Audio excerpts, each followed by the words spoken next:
Over here, it's near the end of the window. We have signed our right back. Finally, we've spunked a lot of money on him. We've brought another boy on loan. We'll talk about that. We'll go through the games we've played off camera. And we'll get on with the PSG game and Lorient. Lorient. That other French team.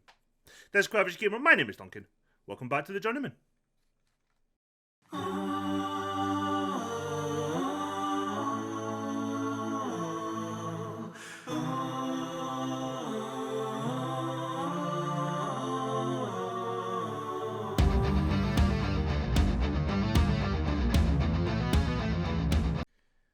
So welcome, hello. Since we're on this page, we'll look at the new signings first. He is here, and he's beautiful. Sergio Santos came in on a deal worth, how much in total? 14.5 million in total we'll be spending on him once all the fees are paid, with installments year after year. He is pacey. He thinks he's a right winger.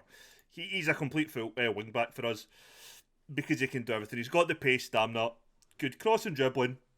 Decent defensive stuff.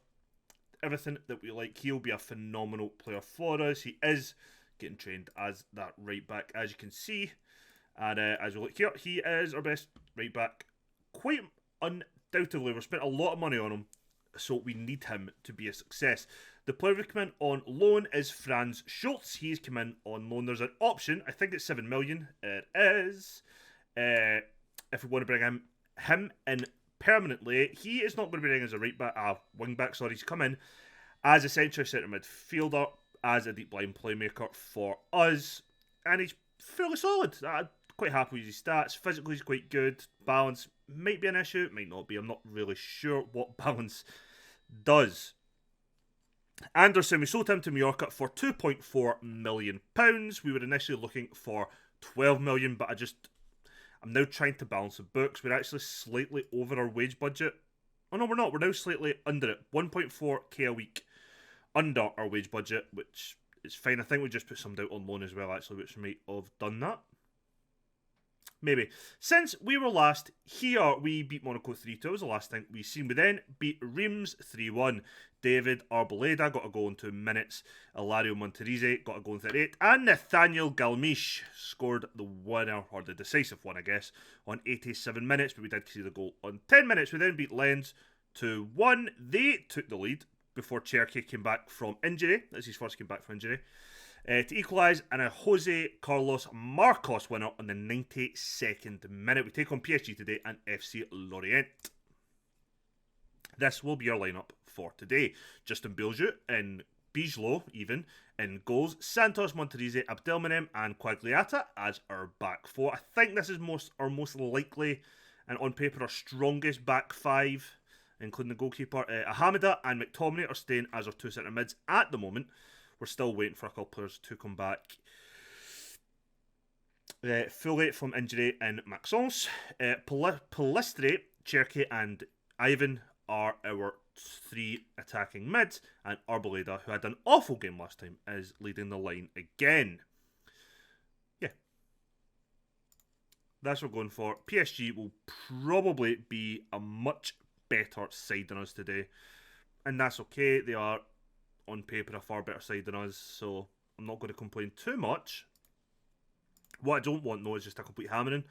There's still issues with the side that I don't like with certain things that we're doing, but I'm hoping that we don't have many of those issues that we had against Cannes, where, we just pass the ball roughly in the direction and players just stand and wait and just really slow passes. I'm hoping that's kind of changed a bit. Since Quagliata's come in, he's actually quite impressed me in a lot of the games, especially defensively. Not really in an attack sense, but in a defensive sense, he has definitely impressed me. In our last game alone, Bijlo was man of the match. He faced 10 shots and saved 9 of them. He's been a fantastic signing for us, which we kind of expected, to be fair. But yeah, it's just a team full of quality players, isn't it? Santos, we know he's now got the pace. What I'm liking about... Oh, fucking hell. I was about to praise him, but when we've been playing with advanced forward, something I've never really noticed in previous games, and maybe it's just I didn't pay as much attention, in previous games, but with the advanced forward, or maybe it's a role that he's got within our system that I haven't noticed. But he's dropping, or all of the advanced forwards drop very deep to like get the ball and to link up and play, which I'm kind of liking. But Arboleda, as we seen with Trevino last season, seems to actually be quite good at doing so. So I'm hoping that becomes something that we can use as a team to maybe try and create some more space. Especially when we have someone like Cherky who can run in behind and can score goals. Although I've noticed McTominay's booked again. I don't know if that's his third booking for us already. It's his second or third. He definitely got booked in the last game. Or the last two games he got booked on, at least one of them. So he might be facing suspension soon already.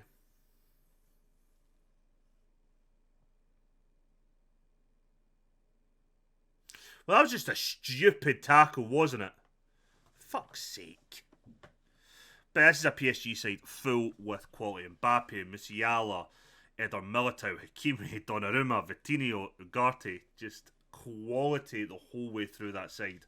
But it's 0-0 at half time, which I will take. What I won't take, however, is the fact that we haven't even had a shot on goal yet. So used to be told to calm down.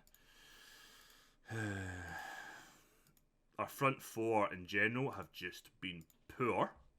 So there's a lot of players that are getting told to get the finger out. And from a defensive point of view, the last few games, the two centre halves and Quagliata have been pretty solid defensively. They've all had pretty good match ratings for it, or at the very least, like acceptable match ratings. Santos didn't have a good first game for us, but as you've seen with me, I never seem to have players that have great debuts. Always seems to get a while for me to get players into a team and playing well. Sometimes when it comes to like Arboleda, I'm maybe playing them in his more preferred role, but a role doesn't maybe fit the team or whatever. Well, at least I've had a shot now. So there is issues like that. Pellistri came back from injury, and whatever his first game was when he came back from his injury, I had to sub him off after subbing him on because he picked up another minor knock. He was only injured for about 4 or 5 days, nothing too major. But he's now back now, so I'm just a bit cautious with one or two of the guys with their injury history as such. We've now definitely picked up a bit, performing that little bit better. We do need to make a couple of changes though, because we're just not getting in the game. So Trevino is definitely going to come on. Marcos is definitely going to come on. And I think I'm going to have to bring on Galmiche, who did score a beauty of a goal a couple of games ago, as well as Alvarez. So there's 4 changes, to make. Cherky's having a poor game, but we're going to... No, I'll just make all 5. Fuck it, I'm going for it. I am going for it. I won't get there. Make an impact. There's plenty of time left. Everybody seems pretty much motivated, or at least composed, as Jolan was. We've seen him score a goal for us already this season. Yeah, you can play for set piece if you want. I don't really care. I think you'll probably see, once we have our like all 4 centre mids fit, or the 4 guys who'll play predominantly centre mid, we might see a bit of chopping and changing depending who we're playing or how we've been playing. I think we might, as much as I'm playing McTominay as a box-box midfielder just now, that was just more of a kind of attacking option since we didn't have a playmaker, but you might see me doing a bit more of horses for courses, so we might end up playing like a double ball with a midfielder in there at times if we need to, against teams like PSG, but just now I don't really want to do that. And it's not because I don't think it'll work, it's I just want the team to get used to kinda doing most things where I don't want to be changing roles too much. So if they get used to McTominay or somebody being box-box or a playmaker in there, which I know box-box isn't a playmaker, but it's the closest I'm going to do with McTominay, who is definitely a very solid option for us. Good block, good save. This is what having like a good goalkeeper actually makes a difference. Although Monterizzi's having quite a poor game. Centre half is the one position I was determined to get a first choice player in for, and financially we have just been unable to, which is a bummer, an absolute fucking bummer. I did request a more transfer fee from the board. Maybe Trevino, he's got to be offside though. There's no way he's onside here. There's no way he's onside. We've got...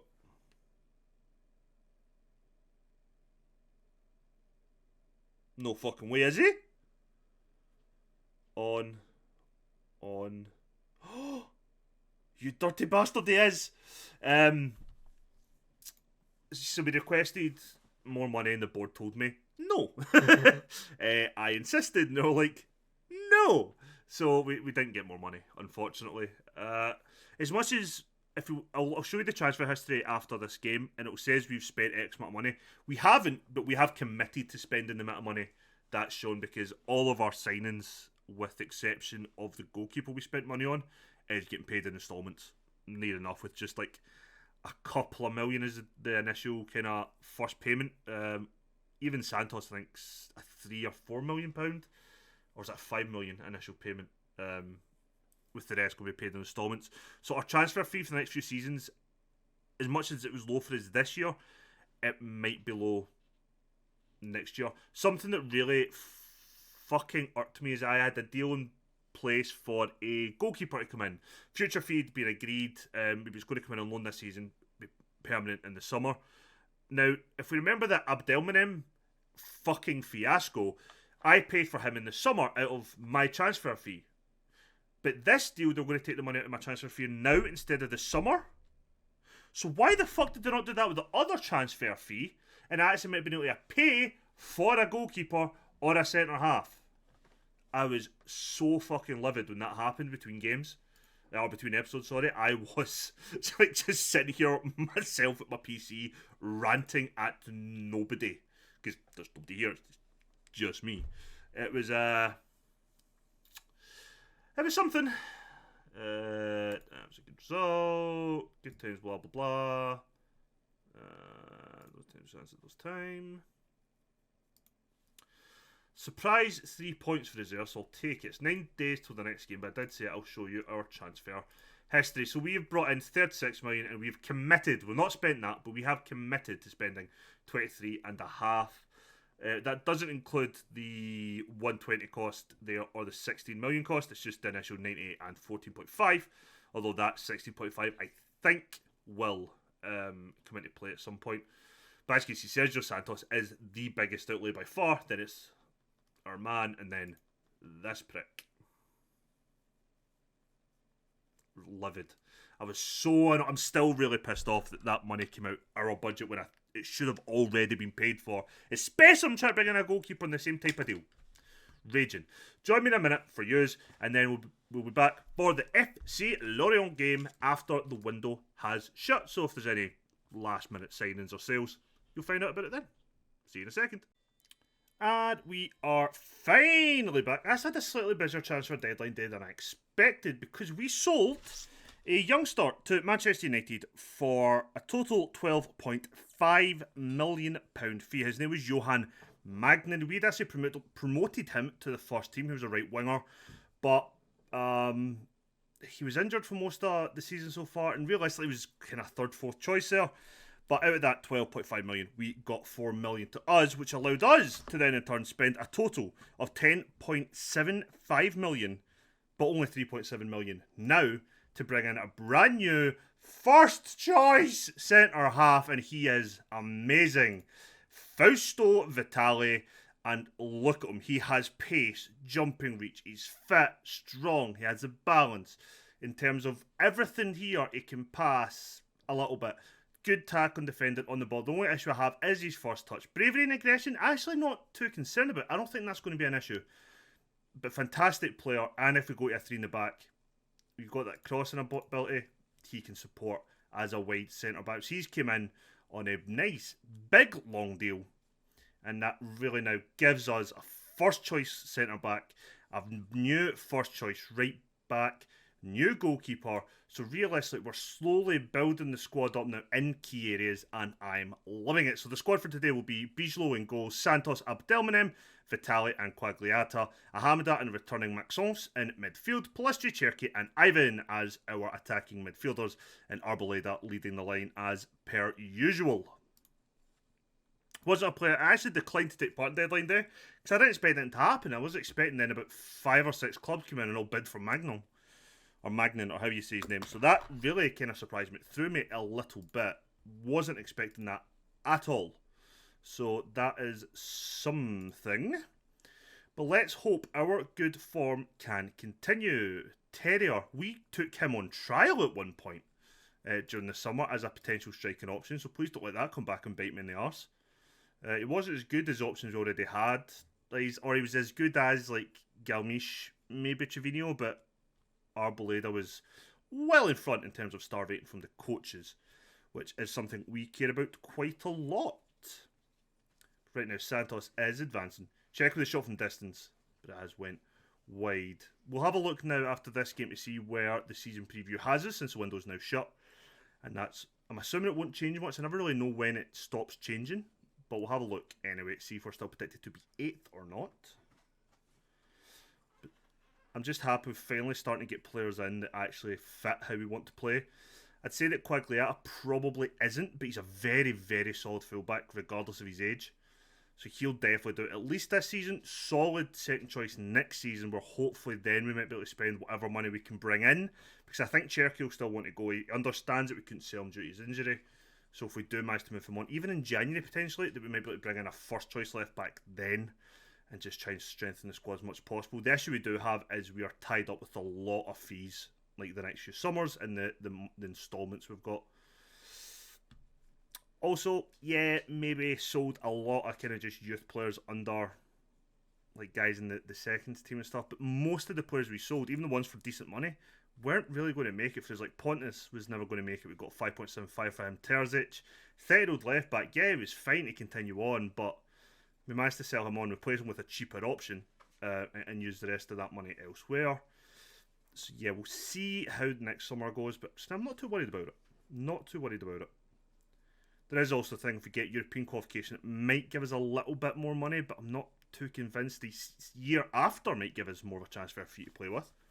But I do see Leon as a longer term project compared to where we've been. Kind of the way Exeter was meant to be, but we get back-to-back promotions that kind of fucked any form of squad building. But yeah. Just being able to now have players that can play out from the back, who are good, who can develop as well. So even the players that we've signed, with exception like one or two, like they are players who improve as we go along and continue to add value, with the exception of our left back Quagliata and Bijlow in goals. The rest do. That we made. I'm not counting Abdelmanem. I didn't sign him. I wouldn't have signed him. Go on. Oh, you shit. It's actually an easier chance to miss. Like, harder to miss that than he did. Words failing me today. McSonald's just came back from injury, so he won't play the full 90 if all goes to plan. He'll come off probably about 60-70 minutes, and we'll replace him probably with Schultz, since we now kind of have the options to do that. But again, it all depends how the game's going at that point. But right now we're coming up to half time. We're still 0-0, but they could score here. And he does. Because of course he does. Why did I just not keep my big fat mouth shut? The man I took on trial and didn't sign has just put them 1-0 ahead.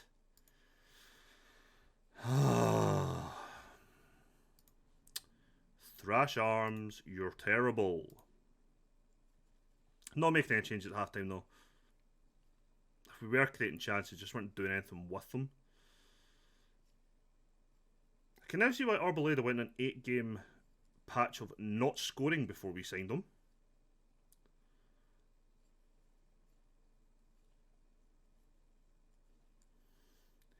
Him and Palistra, the two are getting ready to come off if this doesn't improve in the next kind of 5 minutes. Probably the two that aren't performing actually in terms of going forward. So let's bring on, I was going to bring on Trevino, but he's actually injured, so it's going to have to be Galmiche, who is, I think, a pressing forward more than an advanced forward. His finishing isn't great.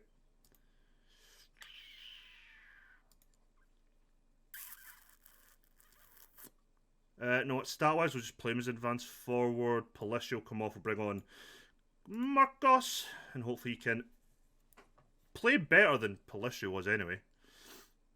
Good bit of play there, though. That's a good ball. I'd be surprised if Ivan can get to that. He's not exactly the quickest. That's a good ball, though. Oh, unlucky. Quagliata is somebody we'll probably have to take off, just because he's on that book, and I don't want to risk going down to 10. Especially when we're 1-0 down. I'm going to demand more.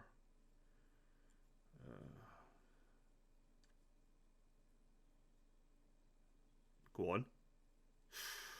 Right, let's make that change. Alvarez will come on.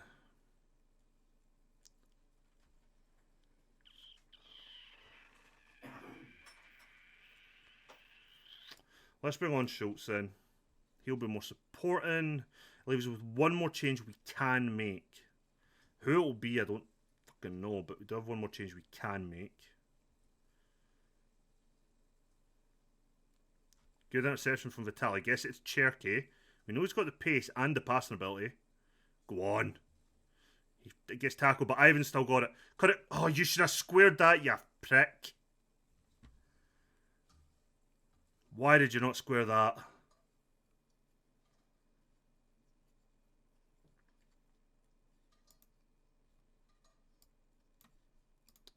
Attacking, support, swap you for Berntsen. Last 10 minutes, come on. Don't beat PSG, then lose to Lorient. That is us losing 3 points. We're not gaining on anything. Because you'd expect us to lose to PSG and beat Lorient, so why? This is just frustrating for me right now. Our team just seems to go from good to shit overnight. Good interception. Schultz. Ivan. I'd really need to know how to say his second name because it's bugging me. I want to call him Jamie. Galmiche! Galmiche is offside. The flag's up. God, I hope VAR allows this. Bastard.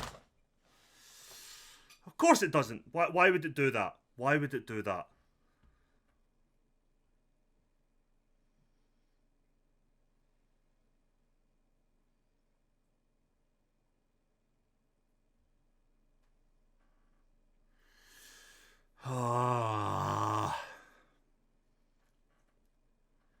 Our new side in defence has done well. He's the only one who's got a good rating. Goalkeeper looks like he might have let us down today, which is unfortunate.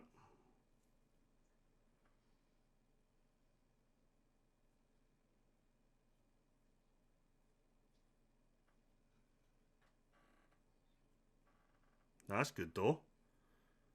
Oh, unlucky. Right idea as well. Just try to get it into the box. I like the fact that we are just pushing for this equaliser, but we're not going to get it.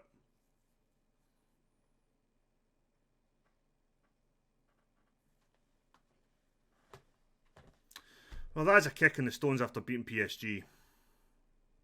I'm going to be harsh on them because there's no point not, because we should have done better.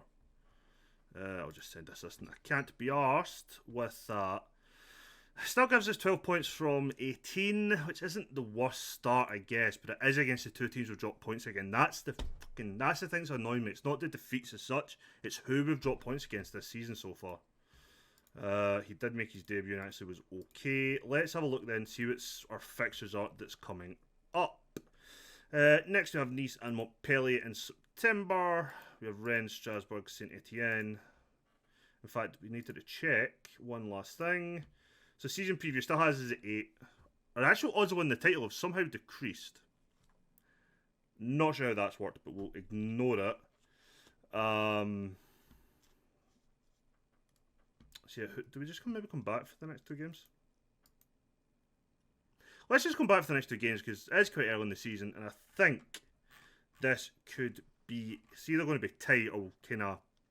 Going to run away with it, but I think we'll either be kind of tight, try to battle from the table, or we'll quite comfortably get there. And I think that'll become apparent sooner rather than later. I mean, if it's like a defeat, 4 wins, hell of a comfortable come the end of the season. I know we're going for mid-table, but realistically, I think we can finish top 7. I'd see no reason why we can't. To be perfectly honest, I kind of expect this to be a European conversation come the end of the summer. End of the season.